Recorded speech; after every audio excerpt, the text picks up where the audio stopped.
이번 시간에는 3단원 운동과 에너지에 대해서 다룰 건데 물리 파트에 대해서 다룰 겁니다.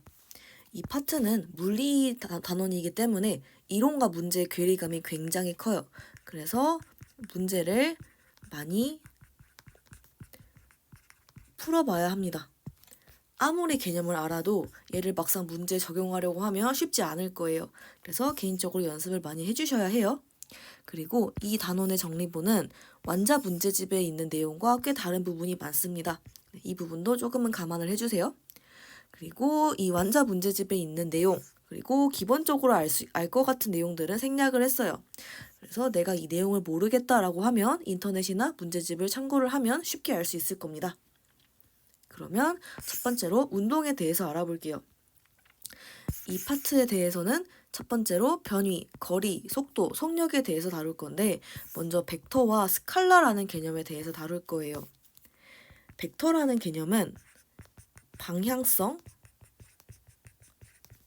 크기 이 두 개가 모두 존재를 하고 스칼라는 크기만 존재를 합니다.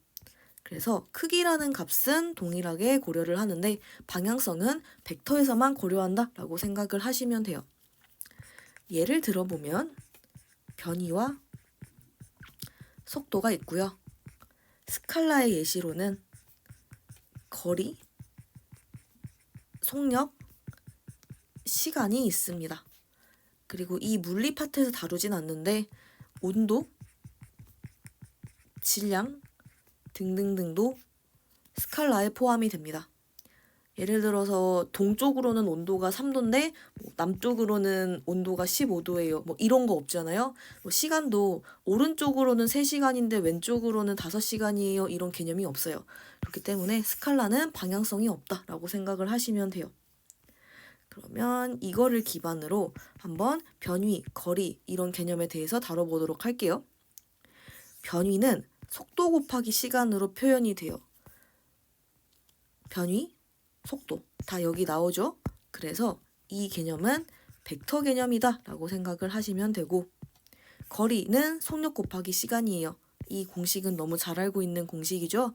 그래서 여기서 거리, 속력 나왔죠? 그래서 얘는 스칼라 값이다 라고 생각을 하시면 돼요. 이렇게 두 가지 공식이 있는데 얘네들은 적용을 하는 조건이 있어요. 속력, 속도가 일정할 때 사용을 할 수가 있습니다. 그리고 이 공식을 외울 때 분수 형태로 바꿔서 속력은 시간분의 거리 이런 식으로 외우는 경우들이 있는데 물론 분수로 외워도 괜찮지만 개인적으로 분수가 나오면 분자 분모가 헷갈리기 때문에 이렇게 곱셈으로 외우시는 것을 추천을 드릴게요. 그래서 다시 돌아오면 변이 속도는 벡터, 거리 속력은 스칼라 이렇게 나오는데 얘들은 속력 속도가 일정할 때 사용한다 라고 생각을 하시면 돼요. 그리고 이 개념 같은 경우는 앞으로는 크게 구분을 하진 않습니다. 즉 지금 이 파트 있죠. 이렇게 체크된 부분은 엄밀하게 벡터랑 스칼라를 구분을 해요.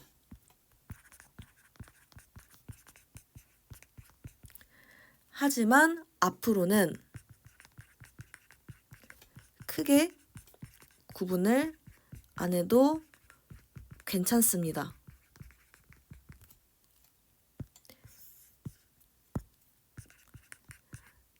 벡터, 스칼라 이런 개념에 대해서 언급을 할 때만 엄밀하게 구분을 하시면 되고 앞으로 문제를 푸실 때는 벡터, 스칼라 이거를 크게 구분하실 필요는 없어요. 왜냐하면 부호를 보지 않고 크기를 보기 때문이에요. 예를 들어서 오른쪽으로 3만큼 이동을 했다고 해볼게요. 그러면 일단 방향은 보이죠? 방향은 보이니까 방향은 오른쪽 해서 계산 끝났어요. 그 다음에 크기가 얼마야를 보는데 그때 3이라는 크기를 보는 거거든요. 그래서 방향성은 내가 눈으로 보는 거고 그 다음에 크기를 내가 계산을 해요. 부호는 보는 거고 크기는 내가 계산하는 거기 때문에 앞으로는 벡터 스칼라를 크게 구분할 필요는 없어요. 어차피 크기를 보기 때문이다 생각을 해주시면 됩니다. 그러면 이거를 체감하기 쉽게 예시를 한번 들어볼게요. 첫 번째 예시로는 여기서 시작을 해서 여기 끝까지 이동을 했다고 해볼게요. 이동을 할 때 꾸불통하게 이동을 할 수도 있고 직선으로 이동을 할 수도 있어요. 물론 뒤로 백을 했다가 다시 앞으로 갈 수도 있을 거예요. 그러면 이렇게 꾸불통하게 갔을 때랑 직선으로 갔을 때 변이랑 거리를 어떻게 판단해야 되지를 한번 살펴볼게요. 변이는 시작과 끝을 직선으로 연결을 하면 됩니다. 경로는 상관없어요. 그냥 직선으로 연결하면 됩니다. 어떻게 갔든 직선만 보시면 돼요.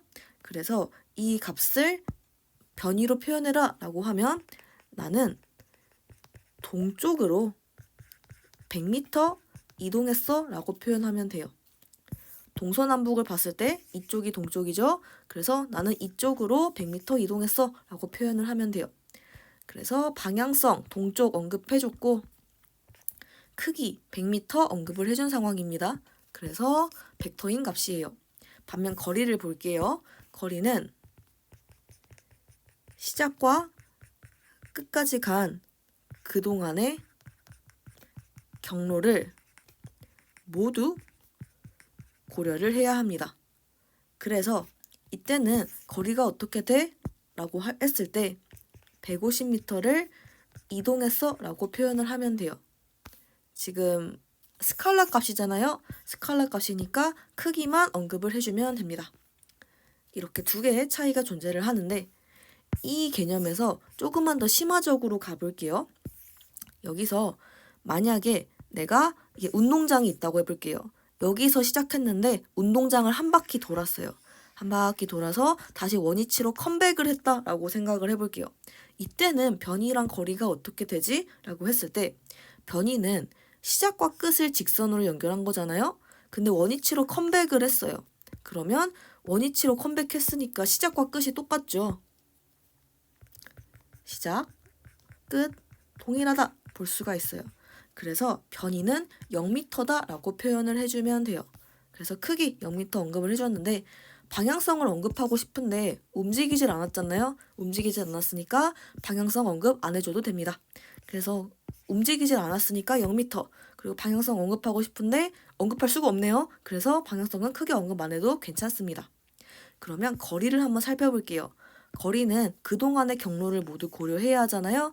그래서 이렇게 움직인 거 다 고려를 해야 돼요. 근데 동그랗게 이동한 게 제가 100m라고 가정을 해볼게요. 그러면 거리에 대해서 언급할 때는 그냥 100m 이동했다라고 표현을 해주시면 돼요. 스칼라니까 크기만 언급하면 되죠. 그래서 크기만 언급했다라고 보시면 됩니다. 그 다음에 이 예시를 한번 들어볼게요. 얘는 오른쪽으로 3m/s의 속도 아니면 속력으로 이동을 한 상황이에요. 그러면 이러한 상황에서 속도랑 속력을 어떻게 표현해야 되지? 라고 할 수 있는데 속도는 벡터예요. 방향성, 크기 모두 나타내야 합니다. 그래서 속도를 언급하고 싶다라고 하면 나는 동쪽으로 3m/s로 이동했어 라고 표현합니다. 이쪽이 동쪽이니까요. 그러면 속력에 대해서 언급하고 싶을 때는 크기만 보면 되니까 그냥 3m/s로 이동했어 라고 표현만 하면 됩니다. 그래서 크기 언급을 하고 방향성 언급을 속도만 해줬다 라고 생각을 해주시면 돼요. 그래서 속도만 방향성 그리고 나머지 크기는 공통 이렇게 생각하시면 됩니다. 그래서 이 개념을 여기서는 엄밀하게 구분하는데 여기서만 크게 구분하고 앞으로는 크게 구분하실 일은 없을 거예요. 만약에 변이, 거리, 속도, 속력 이렇게 네 가지 엄밀하게 구분하세요 라고 하면 이거 적용하시면 되고 앞으로 문제 풀 때는 방향은 내가 눈으로 보면 되는 거고 그 크기는 내가 계산을 해야 되기 때문에 눈으로 보는 거는 계산할 필요가 없죠. 그래서 크기만 앞으로 계산하시면 된다라고 생각하면 됩니다. 그래서 크게 구분 안 해도 돼요. 그러면 여기서 변이, 거리, 속도, 속력 이 공식은 속력, 속도가 일정할 때 사용한다 그랬잖아요. 그러면 속력, 속도가 일정하지 않으면 어떻게 계산해야 되지? 라는 부분은 여기서 알 수가 있어요. 전체 이동 거리를 평균 속력 곱하기 시간으로 계산을 할 수가 있습니다. 그래서 속력, 속도가 일정할 때 사용한다.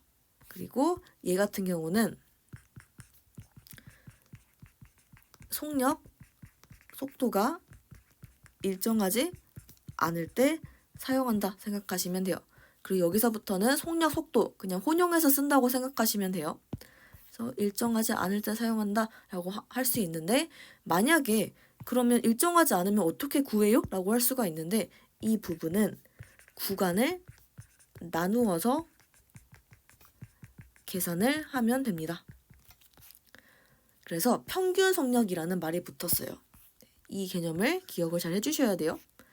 그래서 이 부분에 대해서 예시를 한번 들어볼게요. 속도랑 시간 그래프가 있는데, 여기서 이 아래쪽의 넓이가 이동 거리가 돼요. 이 부분은 다음 파트에서 조금 자세하게 더 말씀을 드릴 건데, 그래프에서 얘는 시간이에요.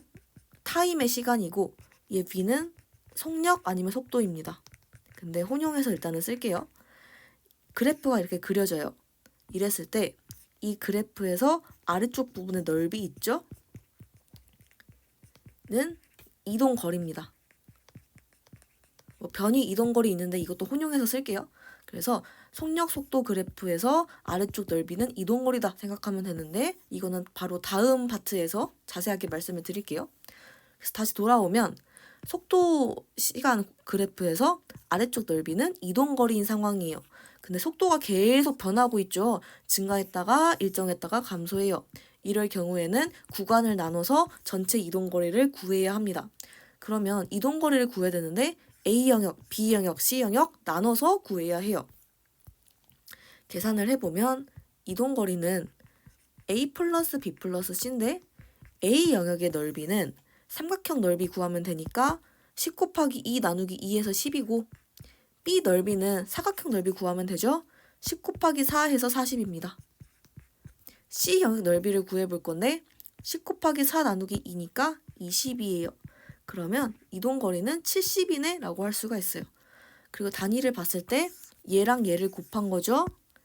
미터 퍼 세크랑 세크를 곱했어요. 약분이 되니까 단위는 미터다 라고 볼 수가 있습니다. 그리고 이동 시간은 전체 시간이니까 10초예요. 10초죠? 이 상황인데 이렇게 구한 다음에 평균 속력을 구할 수가 있어요. 지금 이동 거리는 70m죠? 시간은 10초예요. 그러니까 평균 속력은 70은 물음표 곱하기 10초예요. 그래서 평균 속력의 물음표는 7m/s다 이렇게 구할 수가 있어요.